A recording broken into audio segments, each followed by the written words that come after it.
على سيد المصطفى وعلى آله وصحبه أهل الصدق والوفاء. نحن في رب وراحة وحضور واستراحة. نعمة الإسلام أعلى نعمة حلت بالساحة.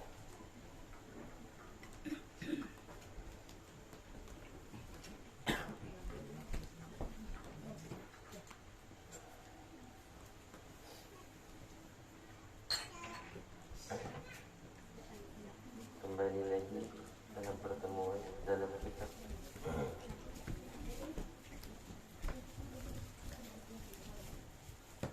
Fawaidul Mukhtar.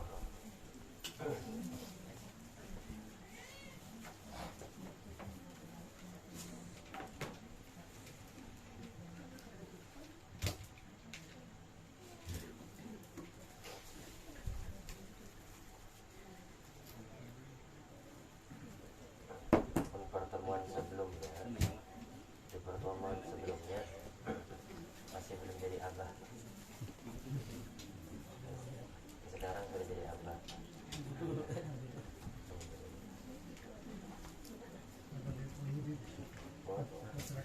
Alhamdulillah lagi.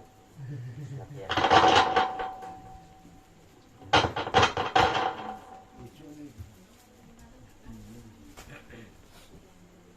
Bismillahirrahmanirrahim. Dalam kitab Fawaidul Mukhtar termasuk dalam bab afatul lisan, bab penyakitnya mulut, apa-apa yang harus dihindari daripada lisan. Jadi dikatakan oleh muallif tahdzir min al-afatil lisan, berhati-hati daripada penyakit-penyakitnya lisan. Di sini mengatakan Al-Hajj Abdullah bin Idrus Al-Idrus, beliau mengatakan, jagalah lisanmu, karena Allah Subhanahu wa ta'ala sudah menciptakan dua pelindung sebagai bukti ataupun sebagai hibrah agar engkau sadar bahwa memang bahaya yang namanya lisan. Yang mana kunci daripada lisan itu adalah gigi dan bibir yang menyembunyikan lisan. Allah aja menciptakan bibir dan gigi untuk menyembunyikan lisan agar kita berhati-hati. Dan luar biasa, pada dasarnya laki-laki lebih sedikit berbicara daripada perempuan. Lebih sedikit berbicara daripada perempuan. Hikmahnya dari mana? Hikmahnya daripada Nabi Allah Adam. Nabi Adam, nama terakhirnya huruf M. Nabi Adam, mulut tertutup. Kalau perempuan Siti Hawa, terbuka mulutnya. Maka dari itu wanita lebih banyak berbicara. Kalau laki-laki banyak omong, tidak pantas. Laki-laki banyak omong. Dan dari itu pula banyak pola pikir yang berbeda. Pola pikir yang berbeda. Kalau perempuan, dia bisa memikirkan dalam satu keadaan banyak hal. Tapi kalau laki-laki, dia memikirkan banyak keadaan dia yang akan datang. Kalau laki-laki, jadi wajar kalau perempuan itu cerewet. Ini kayak apa, ini kayak apa. Dan memang wanita, karena dia dalam satu waktu bisa memikirkan banyak hal. Kamu masak iwak, masak apa, ditinggal bisa. Ditinggal begawi ini kan, lipat ini kan, bisa. Mun lakian masak indomie aja mahadang.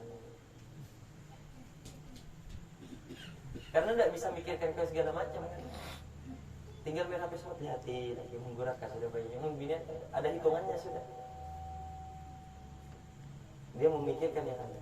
Jadi wajar kalau perempuan lebih cepat panik daripada laki-laki. Kalau laki-laki ada jalannya sudah. Enak-enak aja. Laki-laki ini ilmunya ilmu kepepet. Ilmu kepepetnya ada. Kalau perempuan planningnya bagus. Kembali dalam pembahasan lagi. Jadi yang namanya lisan ini kita harus berhati-hati, jaga. Jangan pernah menyakiti orang pakai lisan, jangan. Kalau kita sakiti orang dengan tangan kita, nggak apa-apa, cuman luka aja. Selesai luka kita maaf, orangnya bisa memaafkan. Tapi kalau kita bikin dia sakit hati, mau kita maafin, melupain, nggak bisa. apa yang keluar dari mulut itu langsung masuk ke hati. Kalau dia bagus diingat, dikenang. Tapi kalau dia sudah jelek yang keluar dari mulutnya, susah. Maka dari itu dikatakan seseorang memiliki dua pedang. Kalau dia ahli perang, maka dia memiliki dua pedang. Tapi kalau dia tidak, bukan orang yang ahli dalam berperang, maka lidahnya adalah pedang. Sebagaimana ulama mengatakan, lisanuka hisan in kunta khalik wa in kunta khalik. Lidahmu, lisanmu adalah peliharaan. Kalau engkau baik padanya, maka ia akan taat kepadamu. Akan tetapi kalau engkau tidak baik padanya, atau engkau tidak merawatnya, maka dia akan mengkhianatimu. Itu yang namanya lisan. Hati-hati. Bahkan dikatakan oleh ahli syair, banyak daripada laki-laki yang hebat dalam medan perang, tapi kalahnya karena ketajaman mulut. Contoh orang kalau ingin menjaga lisannya, jangan suka berdebat. Jangan suka berdebat. Orang kalau sudah berdebat, suka berdebat, kalau dia menang dia sombong. Kalau dia kalah dia sakit hati, dendam. Itu debat. Apalagi debat di depan umum. Jangan. Dan contoh orang yang tidak bisa berdebat, orang yang tidak pandai dalam berdebat, ngomong kasar. Itu contohnya. Orang kalau sudah kalah ya ngomong kasar. Atau ujung-ujungnya gitu. Kalau sudah ada bahan lagi kayak gitu. Jadi tinggalkanlah berdebat, tinggalkan berdebat. Dalam hadis Rasulullah SAW menyebutkan, barang siapa yang meninggalkan debat walaupun dia dalam keadaan yang salah, dia tidak mau berdebat, ya sudahlah. Kalau dia tahu salah dia diam, tidak mau debat lagi. Maka Allah akan siapkan padanya, Allah berikan kepadanya surga, rumah di dalam surga. Terlebih lagi kata Rasulullah, barang siapa yang meninggalkan berdebat dan dia dalam keadaan yang benar, maka Allah siapkan baginya istana di surga yang paling tinggi. Jadi tidak usah berdebat, tidak usah sedikit-sedikit debat, tidak usah sedikit-sedikit debat. Kalau memang musuhnya pintar enak, gampang. Kalau musuhnya orang pintar. Tapi kalau musuhnya bukan orang pintar, susah. Kalau musuhnya orang bodoh, susah. Mau dikasih tahu gimana aja. Bahkan Imam Syafi'i berkata, aku tidak pernah kalah, kata Imam Syafi'i. Aku tidak pernah kalah berdebat dengan orang pintar, tapi aku tidak pernah menang berdebat dengan orang bodoh. Orang bodoh dikasih kitab, baca kitab tidak bisa. Dikasih tahu ulama fulan bilang kayak gini tidak kenal. Mau gimana ngasih tahu orang bodoh, tidak bisa. Jadi tinggalkan yang salah satu cara menjaga lisan, tinggalkan berdebat. Lalu tinggalkan di sini dikatakan ghibah. Tinggalkan yang namanya ghibah. Ghibah itu bukan cuma semua apa yang keluar dari mulut. Ghibah walaupun pakai isyarat bisa. Contoh sudah punya teman dekat, itu ghibah. Pakai isyarat itu ghibah. Itu ghibah. Jadi bukan cuma apa yang keluar dari mulut. Ghibah. Kalau teman kita sudah paham, iya dah. Ghibah itu namanya. Lalu ghibah, banyak yang salah mengartikan ghibah. Banyak yang menganggap ghibah itu mengkritik orangnya. Kata orang, ghibah itu mengkritik orang, itu ghibah. Ulama mengatakan dzikru akhaka bima yakrahu wa in wajad. Yang namanya ghibah menyebut keburukan saudaramu walaupun orangnya ada. Jadi walaupun orangnya ada, kalau dia tidak suka, ghibah namanya. Itu buahnya majelis. Kalau kita duduk-duduk tidak ada ghibahnya, kurang lah rasanya. Jadi hati-hati ghibah. Dan ghibah bukan cuma yang berbicara saja, bukan cuma yang ngomong aja, yang mendengarkan itu sama dapat juga. Ya.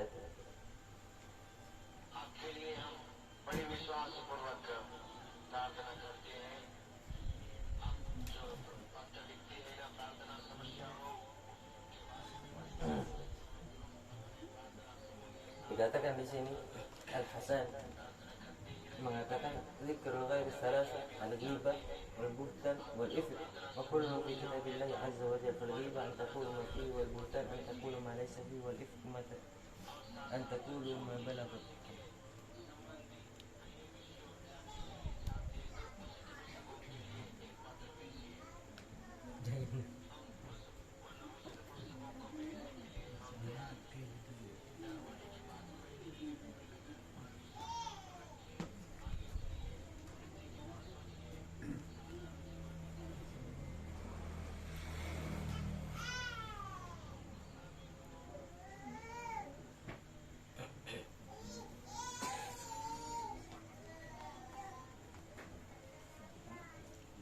disebutkan oleh Al-Imam Hasan Al-Basri, ada 3 perkara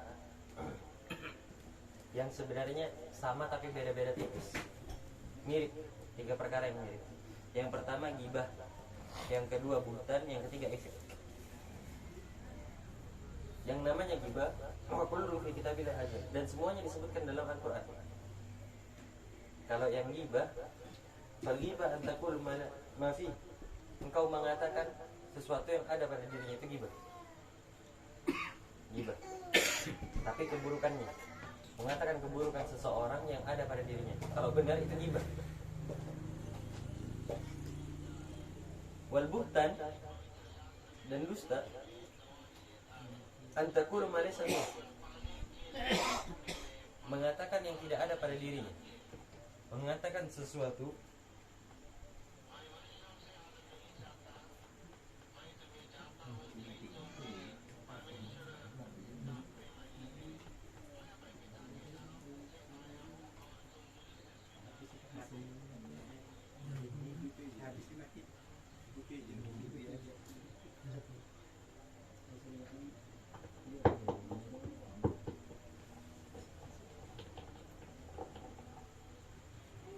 wal buhtan, dan yang buhtan lawannya ghibah, menyebutkan sesuatu yang tidak ada pada dirinya, itu buhtan. Fitnah bisa dianggap fitnah, buhtan. Wal ifk an taqulu ma balagat. Ifk adalah menyebutkan apa yang disampaikan kepadamu.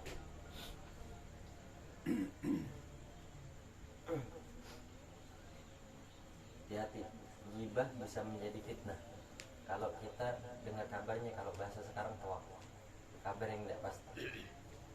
Jangan sampaikan apa yang kita dengarkan langsung kita sampaikan ke orang-orang, tidak usah disampaikan semuanya. Belajar jadi orang yang tenang dan banyak diam daripada berbicara. Karena tidak ada ceritanya orang yang menyesal karena banyak diam. Kalau orang menyesal karena banyak berbicara, banyak. Tapi kalau orang yang menyesal karena banyak diam, tidak ada. Bahkan Sayyidina Abu Bakar Siddiq setiap hari meletakkan batu di mulutnya. Biar apa? Biar dia tidak banyak omong. Jadi kalau dia mau ngomong, dia keluarkan batunya dulu, baru dia berbicara. Habis itu dia masukkan lagi. Sayyidina Abu Bakar Siddiq. Sekelas Sayyidina Abu Bakar meletakkan batu di mulutnya biar dia ingat tidak usah banyak omong. Belajar kalau ini hisabnya yang paling berat, apa yang keluar dari mulut, karena tidak bisa ditarik lagi. Mau kita taubat sama Allah, tidak bisa ditarik lagi apa yang sudah keluar dari mulut. Bahkan seseorang bisa menjadi murtad hanya karena lisannya saja. Jadi dijaga yang namanya mulut, jaga betul-betul.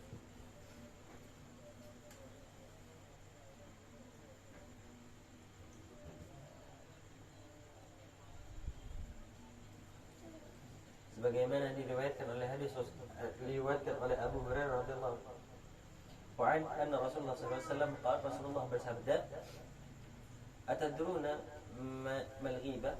Kata Rasulullah bertanya kepada para sahabatnya, apakah kalian tahu apa yang namanya ghibah? Sahabat Rasulullah menjawab, wallahu wa rasuluhu a'lam. Tidak ada yang tahu kecuali Allah dan Rasulnya, kata para sahabat. Lalu Rasulullah menyebut, dzikruka akhaka bima yakrahu qila afara'aita in kana fi akhi ma aqul qala in kana ma fihi taqul faqad tatta wa in lam yakun fihi ma taqul faqad bahatta. Jadi kata Rasulullah SAW, engkau menyebutkan kekurangan saudaramu, engkau menyebutkan aib saudaramu, walaupun itu ada, itu ghibah. Maksudnya aibnya itu benar. Misalnya si fulan ini suka fitnah, kita bilang, oh si A ini suka fitnah, walaupun itu benar kenyataannya, itu ghibah. Tapi kalau si fulan ini bukan ahli fitnah, kita bilang kayak gitu, itu fitnah. Itu fitnah. Belajarlah menjadi pribadi yang suka nutupin aibnya orang. Belajar. Jadi walaupun kita dengar kabar-kabar yang jelek, ditanya gimana kabarnya dia, alhamdulillah bagus.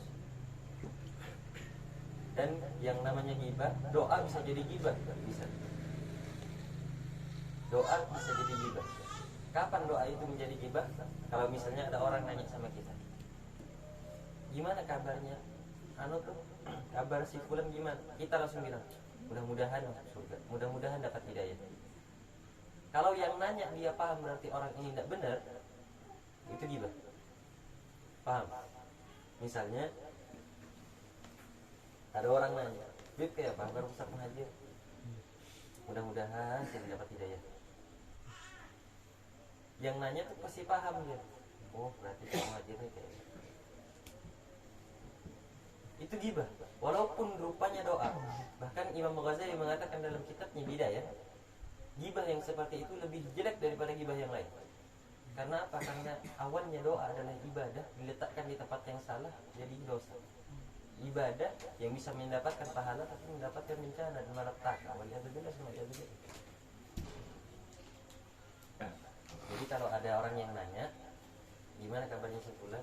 Alhamdulillah, masya Allah. Jadi kalau kita bilang masya Allah, ya tahu berarti orangnya bagus. Tapi kalau kita bilang innalillah, kiranya mati. Kalau masih hidup,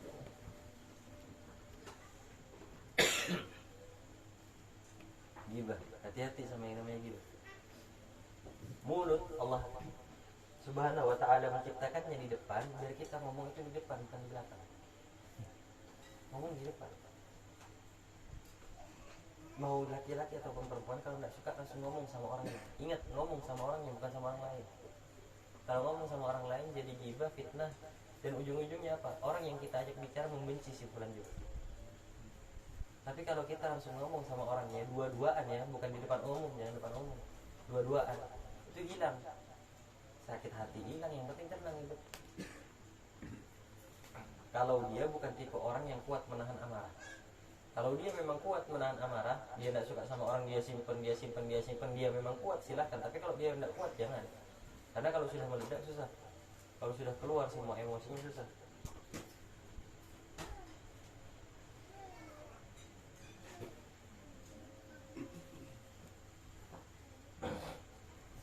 Ghibah, salah satu cara untuk menjaga lisan, hindari yang namanya ghibah.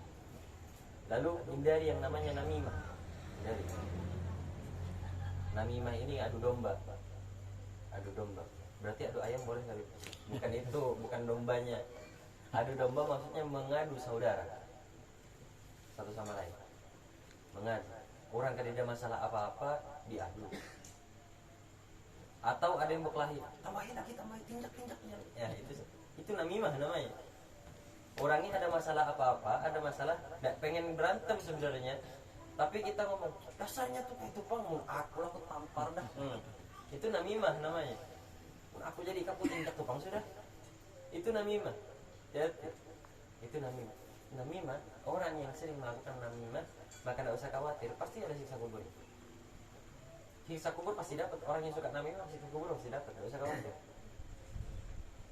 Itu sudah jaminan dari Allah Subhanahu wa ta'ala, siksa kubur pasti dapat.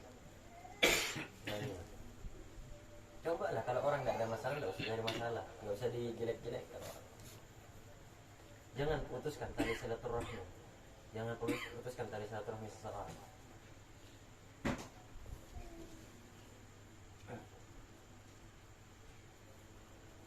Namimah, adu domba, menyebut keburukannya, mengadu.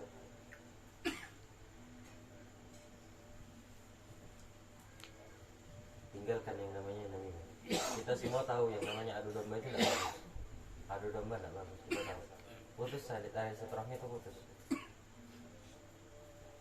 Adu domba. Dan tidak ada sebagian orang yang dia puas kalau melihat orang-orang dia itu berantem. Ada orang yang memang hobinya gitu. Semoga kita dijauhkan dari hobi-hobi gila. Yang pertama ghibah, yang kedua namimah, yang selanjutnya yang harus ditinggalkan ketika seseorang untuk menjaga lisannya, bohong, dusta, harus ditinggalkan. Jangan suka berbohong, jangan berbohong. Sehebat apapun seseorang, walaupun dia pemimpin ataupun bukan, orang biasa ataupun bukan, guru, ulama ataupun bukan, kalau dia suka bohong, tidak ada wibawanya. Orang yang suka bohong wibawanya hilang. Biar sudah Tuhan, Allah keraputinya juga, pandiri aja. Orang suka bohong. Bohong kata para ulama menghilangkan cahayanya wajah. Orang yang suka bohong, walaupun dia ulama terkenal, tapi dipandang tuh nggak ada nurnya. Kalau sudah sering berbohong, hati-hati. Tapi bohong boleh di 3 tempat. Bohong dibolehkan di 3 tempat. Yang pertama, untuk mempererat tali silaturahmi boleh. Misalnya ada 2 orang yang sedang bermusuhan. Kita bilang ke si A, si B hendak minta maaf tapi sopan. Lalu kita datang lagi ke si B, si A hendak minta maaf tapi sopan. Karena kita kayak gitu yang dua-duanya ini langsung saling minta maaf. Padahal ini bohong. Ini kabar bohong. Itu diperbolehkan. Lawannya namimah, lawannya adu domba. Ini lawannya adu domba. Ketika adu domba memisahkan yang dekat, ini mendekatkan yang jauh. Ini boleh. Berbohong seperti itu boleh. Tapi ingat, bukan buat kemaksiatan. Bukan misalnya laki yang lawan binian diketukan biar pacaran, bukan. Jangan. Itu bohong. Yang pertama yang diperbolehkan.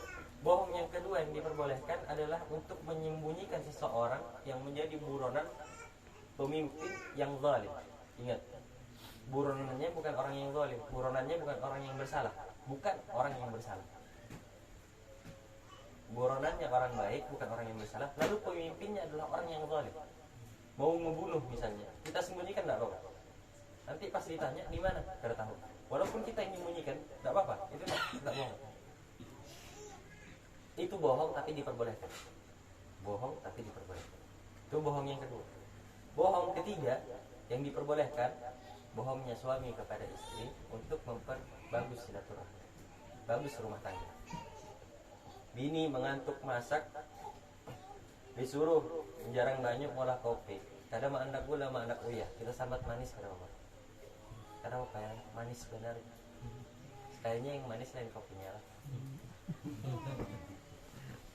Berbohong dari hal sepele ketika berumah tangga untuk keharmonisan itu tidak apa-apa. Bukan menyembunyikan bini. Bohongnya. Tapi untuk keharmonisan bohong. Misalnya makanan yang asalnya tidak enak tapi kita berbohong tidak apa-apa. Bahkan Rasulullah SAW pernah ketika itu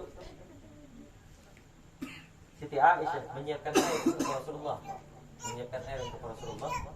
Sallallahu Alaihi Wasallam. Biasanya Siti Aisyah kalau menyiapkan air buat Rasulullah dikasih gula biar agak manis. Mungkin kita tuh menyiapkan setruknya lah. Siti Aisyah ketika menyiapkan air untuk Rasulullah Sallallahu Alaihi Wasallam, saking terburu-burunya, lain gula yang masuk tapi uyah. Biasanya Rasulullah Sallallahu Alaihi Wasallam ketika Siti Aisyah sudah menyiapkan air untuknya, Rasulullah menyuruh Siti Aisyah minum dulu, baru Rasulullah minum. Lalu Rasulullah minum di bekas tempat bibir istri. Jadi bekasnya.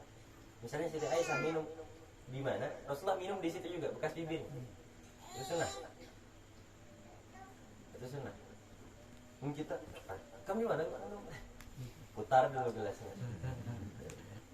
Menambah keharmonisan. Biar apa? Biar istri merasa dihargai. Jadi Rasulullah kayak gitu. Tapi ketika Siti Aisyah secara tidak sengaja meletakkan garam, Rasulullah tidak menyuruh lagi. Rasulullah secara langsung tidak menyuruh Siti Aisyah untuk meminum duluan. Enggak. Tapi Rasulullah yang minum duluan. Rasulullah minum duluan sampai hampir habis. Setelah minum, senyum Rasulullah lalu pergi ke masjid. Tidak ngomong apa-apa, pergi ke masjid. Kata Siti Aisyah, ini heran ya. Biasanya aku dulu yang minum baru Rasulullah.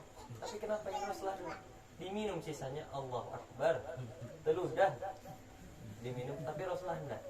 Tanpa mengucapkan sepatah kata pun malah tersenyum kepada itu Rasulullah. Keharmonisan dalam rumah tangga Rasulullah Sallallahu Alaihi Wasallam. Siapa bilang Rasulullah tidak romantis? Romantis Rasulullah. Rasulullah romantis. Jadi ada salah satu rumah tangga Rasulullah ini luar biasa. Rumah tangga Rasulullah Sallallahu Alaihi Wasallam luar biasa.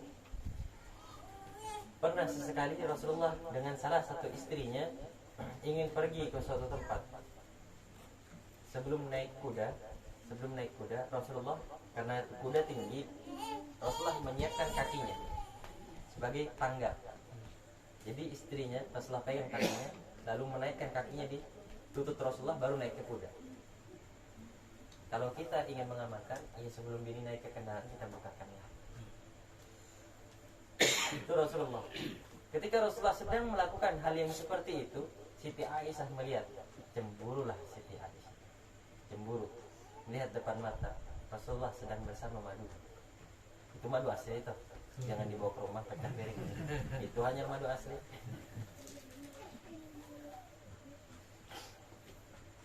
Makanya dikatakan perempuan suka mas kawin, tapi tidak suka mas kawin lagi.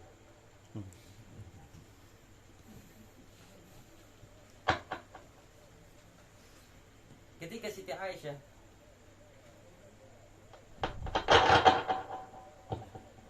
Siti Aisyah melihat Rasulullah Sallallahu Alaihi Wasallam bersama istrinya, keromantisan di depan matanya, terbakar. Karena di antara seluruh istri Rasulullah yang paling cemburuan Siti Aisyah, karena yang paling muda juga. Cemburu, langsung lari ke rumahnya, langsung bulik.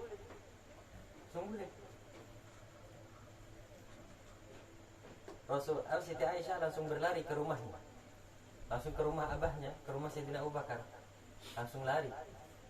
Sayyidina Abu Bakar, karena Sayyidina Abu Bakar adalah mertua yang luar biasa, sahabat sekaligus mertua Rasulullah yang sangat luar biasa. Ketika melihat anaknya mendatangi rumahnya tapi tidak dengan suaminya, marah, bukan senang. Ini mertua yang luar biasa. Melihat anaknya datang ke lawan lakinya, marah. Mana laki kan? Kata Sayyidina Abu Bakar, mana suamimu?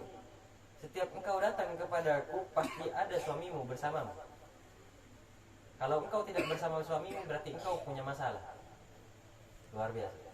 Berarti engkau punya masalah. Karena Rasulullah tahu Siti Aisyah berlari ke rumahnya, datangi rumahnya, dijemput sama Rasulullah, dijemput. Lainnya pas sudah bini bulik, tinggal aja, yang bulik-bulik seorangnya kan, jangan. Perempuan, kalau kita ada salah sama perempuan, kita yang minta maaf ya Allah. Kalau perempuan ada salah sama kita, biarkan perempuan yang minta maaf. Kamu sudah minta maaf, jangan kisah merajuk, makinnya merajuk. Perempuan kalau sudah minta maaf, tidak kita terima maafnya, dia yang marah. Tetap. Sebenarnya pada dasarnya, kalau laki-laki ini yang dicari harga diri, bukan kenyamanan. Laki-laki yang dicari nomor satu harga diri, bukan kenyamanan. Tapi kalau perempuan yang dicari nomor satu adalah kenyamanan, bukan harga diri. Makanya dilihat di sekarang, di akhir zaman kayak gini, banyak perempuan yang pakaiannya terbuka karena mencari kenyamanan. Harga dirinya walaupun harga diri keinjak-injak, tak peduli deh. Begitu pula kalau misalnya ada permasalahan, ada suatu permasalahan dalam rumah tangga, yang lebih pantas minta maaf sebenarnya adalah wanita. Karena laki-laki harga dirinya. Tapi karena laki-laki merendahkan harga dirinya, dia yang minta maaf duluan, dia yang enggak. Kalau seandainya perempuan yang minta maaf terlebih dahulu, laki-laki tidak akan marah. Laki-laki pasti bilang, sebujurnya aku dengan yang salah. Laki-laki kayak gitu. Kenapa dia pasti merasa dia yang paling bersalah?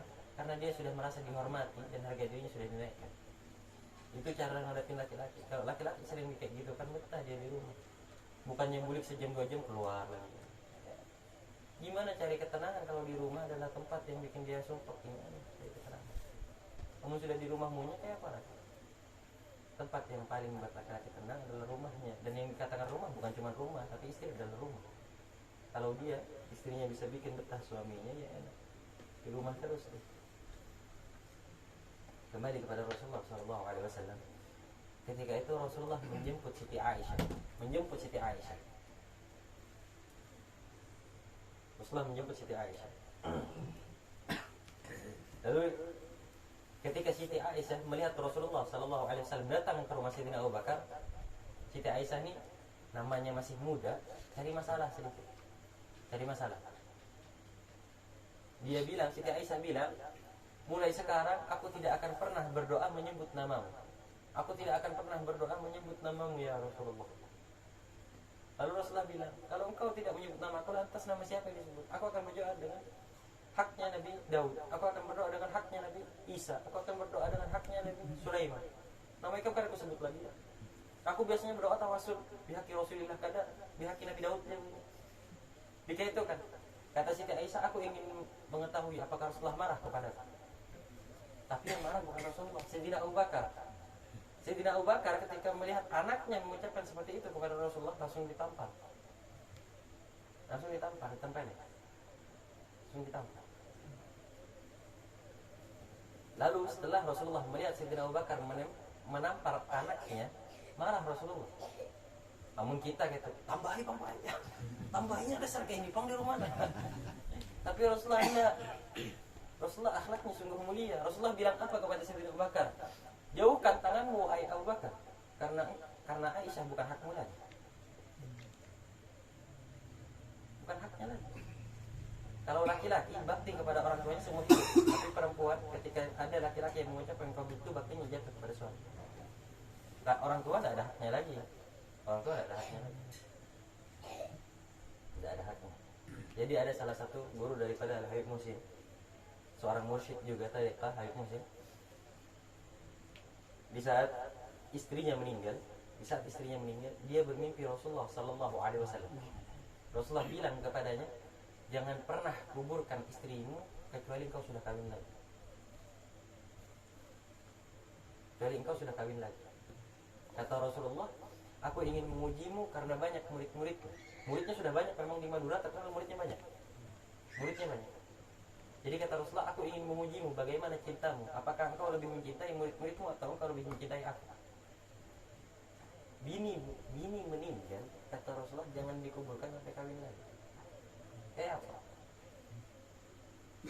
Apalagi nih kita hidup di kampung, kita tahu omongan tetangga, kita tahu. Orang kampung ini nomor satu omong tetangga. Tuh bang, yang dipandang. Ini orang yang sangat luar biasa, di Madura terkenal di mana-mana, tapi di saat bininya meninggal, sebelum dikuburkan, mendatangi muridnya sesuatu. Adakah yang bisa anak nyaman aku kawini? Adakah yang anak-anaknya aku kawini? Semuanya bilang, guru apa ya? Guru apa yang kayak ini? Sudah terkenal banyak orangnya. Bini hanya meninggal, belum dikubur, sudah tak kawin lagi. Sampai keluarga istrinya mau ngambil anaknya, mau dikuburkan. Tapi kata dia, biniku hakku sampai mati. Biniku adalah aku, terserah aku apa. Cari kemana-mana, sampai muridnya yang dulunya ribuan hilang semuanya kecuali satu. Ada yang bilang, kata guru tersebut, oi guru, aku kurun bisi anak, biarkan anakku kawin dengan dia. Baru dikuburkan. Hilang dari murid yang ribuan, hilang dari sisa sama sekali kecuali satu. Tapi alhamdulillah sekarang namanya itu. Gurunya luar biasa di sisi Allah, muridnya aja kayak saya Habib Muhsin, muridnya kayak apa gurunya? Mursyid tadi gak bisa banding.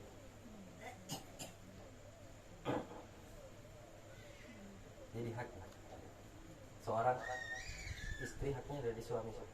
Kalau dia sudah menikah. Kembali lagi, ketika Rasulullah melihat Sayyidina Abu Bakar menampar Siti Aisyah, mana Rasulullah, jauhkan tanganmu wahai Abu Bakar, karena Aisyah bukan hakmu lagi. Menangis Siti Aisyah kan ditampar, nangis. Rasulullah langsung datang dipeluk sama Rasulullah.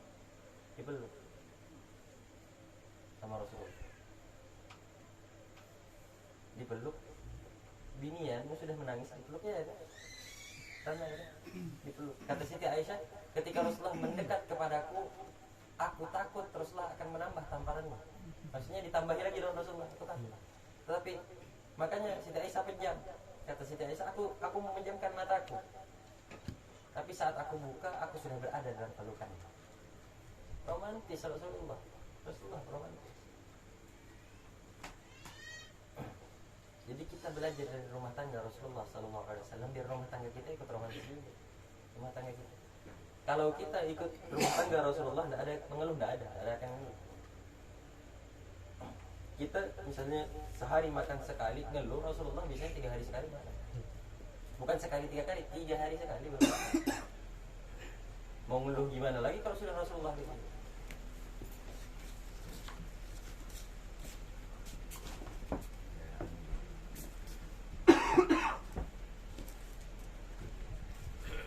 Rumah tangga yang sungguh mulia, rumah tangga Rasulullah SAW. Ketika kita bisa meniru Rasulullah SAW dalam kehidupan keseharian, ketenangan dan barokah sudah pasti datang. Dan sebentar lagi mau masuk bulan Maulid, bulannya Rasulullah SAW. Satu-satunya Nabi yang dikenang kelahirannya bukan kematian. Rasulullah SAW. Tidak pernah ditemukan orang yang meninggal sama matinya bareng yang dikenang hidup ulang tahunnya kan? Tapi Rasulullah yang dikenang kelahirannya. Rasulullah SAW. Sudah hampir selesai bulan Maulid hampir datang. Untuk menyambut bulan Maulid banyak kita melakukan sunnah-sunnah yang telah Rasulullah ajarkan. Belajar menyebut nama Rasulullah, sholawat banyak-banyak, sholawat banyak-banyak, menyebut nama Rasulullah SAW, sholawat. Mau sholawatnya apa aja silahkan sholawat. Jangan sampai dalam sehari itu tidak ada sholawat. Yang penting ada sholawat kan? Sholawat. Biar barokah hidup, biar barokah, biar tenang. Sholawat. Karena sholawat rezeki dapat, urusan dipermudah. Kalau sudah kita sering bersalawat kepada Rasulullah SAW. Mungkin sampai di sini saja. Wabillahi taufiq wal hidayah.